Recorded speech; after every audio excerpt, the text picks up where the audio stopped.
सैनिक जेसीओआर को सदस्य के रूप में शामिल नहीं किया गया, जिसकी वजह से यह मनमानी हुई, संविधान और लोकतंत्र का सम्मान नहीं किया। भविष्य में इसका ध्यान रखा जाए। सभी रैंक के सदस्यों का समन्वय नहीं होने से मनमानी ढंग से पत्र तैयार कर रक्षा मंत्रालय के पत्र संख्या ये 20 जनवरी 23 में कई विसंगतियों के साथ जारी हुआ, जिसका पुनरीक्षण कर सभी रैंक के पूर्व सैनिकों को सदस्य के रूप में शामिल कर सभी के राय से संशोधन पत्र जारी किया। अब जो बोर्ड बने हमको मिला के और गणित लगा के तो अब सही बनाओ, ये हमने मांग की है।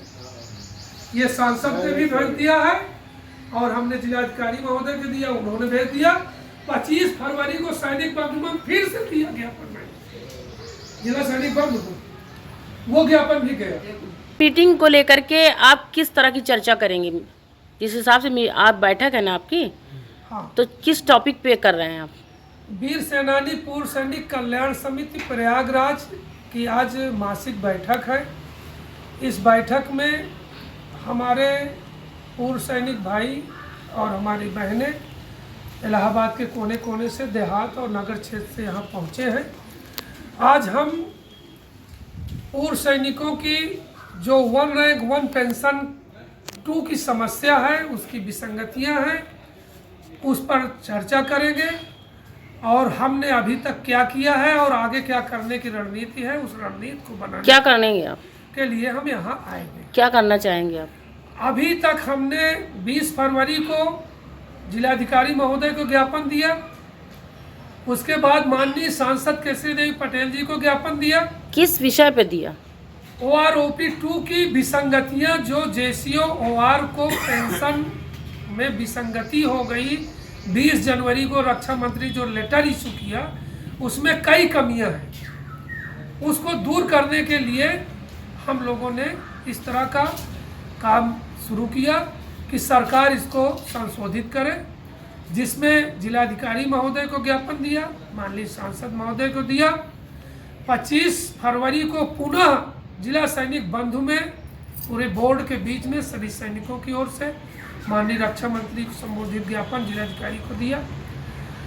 इसी तरह से हमारे तमाम पूर्व सैनिक पूरे देश से जंतर मंतर पर 20 फरवरी से धरना और प्रदर्शन कर रहे हैं कि सरकार जो 1 रैंक 1 पेंशन 2 का पुनरीक्षित लेटर जारी किया है, उसमें मोटे मोटे 6 विसंगतियां हैं। उन 6 विसंगतियों को सरकार गंभीरता से परीक्षण कर ले और उसको सही कर ले और सही कर करके संशोधित लेटर जारी करे, जिससे कि सभी को OROP 2 का पेंशन का लाभ मिल सके। इतने दिनों से आप लोग प्रयासरत हैं, सरकार से मांग कर रहे हैं, लेकिन अभी तक आपकी मांगे पूरी नहीं हो पाई हैं। सरकार से हम लोग तो 1 रैंक 1 पेंशन की लड़ाई पिछले 40 साल से लड़ रहे थे।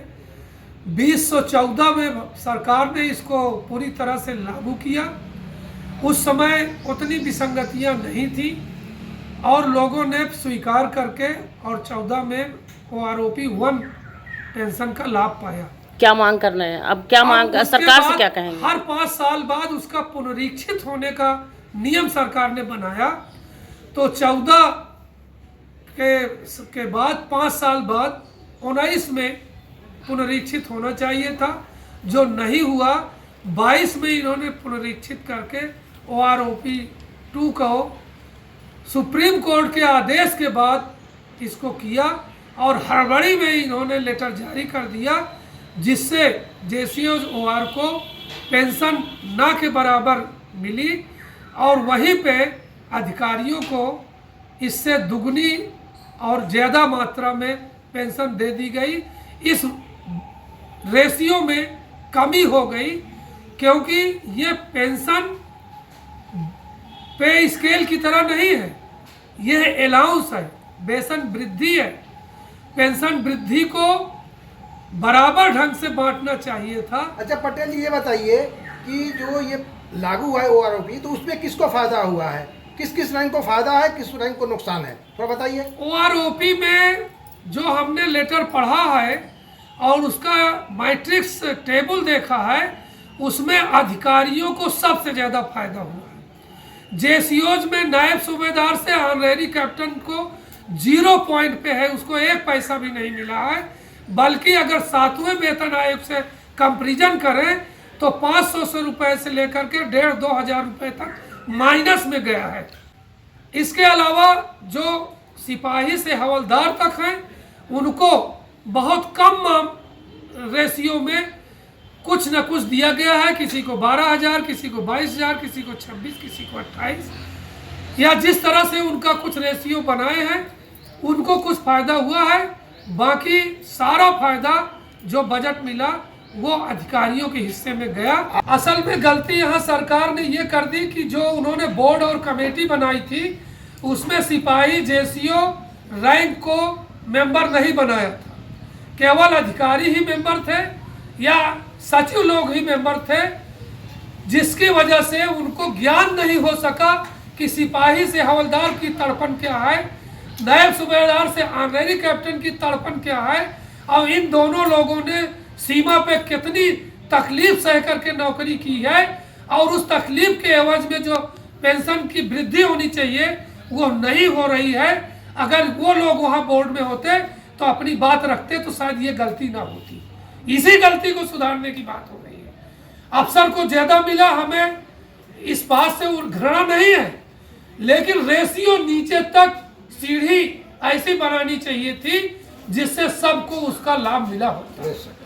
जो को छोड़ दिया और जवानों को प्रसाद की तरह दे दिया और अधिकारियों को पूरा बजट दे दिया, तो ये डिस्पैरिटी ठीक नहीं है। जी, परिचय दे दीजिए। पूर्व सूबेदार थल सेना, कारगिल युद्ध विजेता श्याम सुंदर सिंह पटेल, संरक्षक वीर सेनानी, पूर्व सैनिक कल्याण समिति, प्रयागराज। सभी खबरों को देखने के लिए जुड़े रहिए असबाब हिंदुस्तान न्यूज चैनल से।